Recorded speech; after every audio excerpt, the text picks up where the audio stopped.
বন্ধুরা, আমি পিউ, আমার চ্যানেলে সবাইকে জানাই স্বাগত। আমি এই মাত্র দুধ জাল দিতে গেছিলাম। বৌমনি দাদার খাবার করে চলে গেছে, তারপরে আমি মেয়ের দুধ জাল দিতে এসেছি।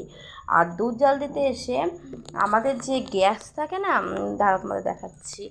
এই যে এইটা দেখো ভাঙা, ঠিক আছে। তারপরে এইটা নষ্ট, তারপরে এইটা নষ্ট, তারপরে তারপরে এগুলো সব নষ্ট হয়ে গেছে। এইটা আমাদের শৌখিন, যত তুমি কিনবো তত খারাপ দিকে যায়।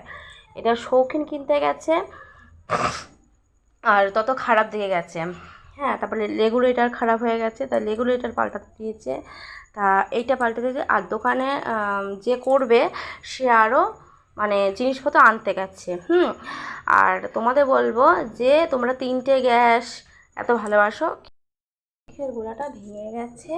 আর তোমাদের বলবো বন্ধুরা, তোমাদের সাবধান করে দিচ্ছি, তোমরা কখনো ভাববা যে ফ্যাশন, যে আমি বাড়িতে পাথর লাগিয়েছি, আমি এই গ্যাসটা নিলে খুব ভালো হবে। তোমরা কিন্তু বন্ধুরা সতর্ক থাকবে, এই গ্যাস তোমরা নেবে না। হ্যাঁ, এই গ্যাস নেবে না। তোমরা যেমন যে গ্যাস ব্যবহার করতে নর্মাল, সেই গ্যাসই ব্যবহার করো। এই গ্যাস ব্যবহার করো না। এই গ্যাস ব্যবহার করলে আগুনে বিশাল খারাপ হয়ে যায়। দেখো আমাদেরটা দেখেছো, এই দেখো এই রেগুলেটরটাই হয়ে গেছে। আর আমি দুধ জাল দিয়ে গেছি, খুব খারাপ হয়েছে। তোমরা কিনো না, ঠিক আছে? টাটা।